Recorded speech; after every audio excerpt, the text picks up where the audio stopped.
ಈಗ ಒಮ್ಮೆ ನೀವು ನೆನಪು ಮಾಡ್ಕೊಳ್ಳಿ, ಮನೆಯಲ್ಲಿ ಏನೇ ವಿಶೇಷ ನಡೆದ್ರು, ಯಾವುದೇ ಸಿಹಿ ತಿಂಡಿ ತಂದ್ರು, ಏನೇ ಒಳ್ಳೇದಿದ್ರು ಕೂಡ ಅಮ್ಮ ಯಾವತ್ತೂ ಪೂರ್ತಿ ತಿಂದವರಲ್ಲ. ನನ್ನ ಮಗುಗೆ ಬೇಕು ಅಂತ ಇಟ್ಕೊಂಡಿರ್ತಾರೆ. ನಾನು ಪ್ರತಿ ವರ್ಷ ನೆನಪಿಸ್ತೇನೆ. ಈಗಿನ ನಿಮ್ಗೆ ಎಷ್ಟು ಜನಕ್ಕೆ ಗೊತ್ತಿದೆಯೋ ಗೊತ್ತಿಲ್ಲ, ಆದರೆ ತುಂಬಾ ವರ್ಷಗಳ ಹಿಂದೆ ಮನೆಯಲ್ಲಿ ಕಾರ್ಯಕ್ರಮ ಆಗಬೇಕಿದ್ರೆ ಲಾಡ್ ಹಂಚ್ತಾ ಬರ್ತಾರೆ.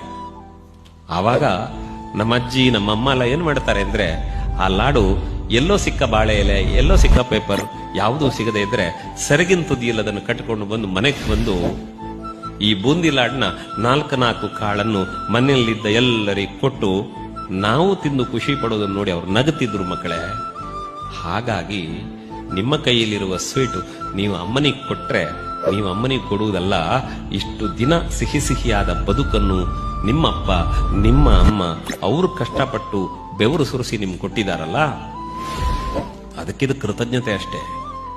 ಹಾಗಂತ ನೀವಿವತ್ತು ಈ ಲಾಡು ತಿನ್ನಿಸಿದ್ರು ನಿಮ್ಮ ಅಮ್ಮ ಪೂರ್ತಿ ತಿನ್ನೋದಿಲ್ಲ, ನೆನಪಿಟ್ಟುಕೊಳ್ಳಿ. ಗೊತ್ತಿದೆ ನಮಗೆ. ನೀವು ಬಾಯಿಗೆ ಇಡ್ಲಿಕ್ಕೆ ಹೋದ್ರೆ ಮೊದಲು ಕೈ ಹಿಡಿದು ಚೂರು ತಿಂದು ಉಳಿದ ನಿಮ್ ಬಾಯಿ ಕೊಡ್ತಾರ ಅವ್ರು, ನಮ್ಗೆ ಗೊತ್ತಿದೆ. ಯಾಕೆಂದ್ರೆ ತಾಯಿ ಮನಸ್ಸು ಅಂದ್ರೆ ಹಾಗೆ. ಅದೇ ನೀವೇನಾದ್ರೂ ಕಹಿಯಾದದ್ದು ಕೊಡ್ತಿದ್ರೆ ನಿನ್ಗೆ ಬೇಡ ಮಗ ಅಂತ